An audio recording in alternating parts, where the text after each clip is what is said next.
तो let's see A question. तो यहाँ पे अर्थ है, this is earth and this is moon. Question में बोला गया है कि एक ऑब्जेक्ट है जिसका मास है आपका 100 kg, वो अर्थ से मून की तरफ जा रहा है, सॉरी अर्थ के से मास की तरफ। यहाँ पे जी है आपका 4 मीटर पर सेकेंड स्क्वायर एंड यहाँ पे जी आपको लेना है 10 मीटर पर सेकेंड स्क्वायर। तो अब आपको ग्राफ बताना है बिटवीन फोर्स एंड टाइम। ठीक है, तो आप ये देखिए कि आपको 4 ग्राफ में option I will provide you of the options, required options. तो ऑप्शंस कुछ इस तरीके से 100 Newton and this is 400 Newton.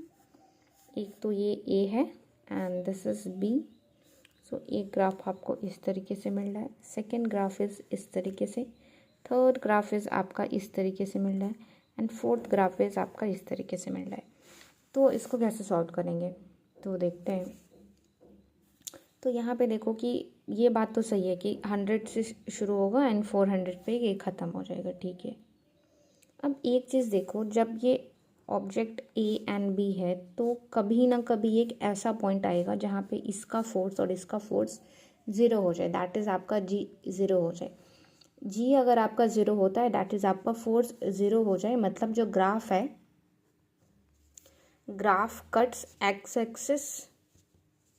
तो एक्स एक्सिस जो है यहाँ पे ही एकमात्र ऐसा, जैसे इसको मैंने नेम दे दिया ABCD, only in C case आप देखोगे तो यहाँ पे ये ग्राफ कट कर रहा है, दैट इज़ फोर्स ज़ीरो हो रहा है।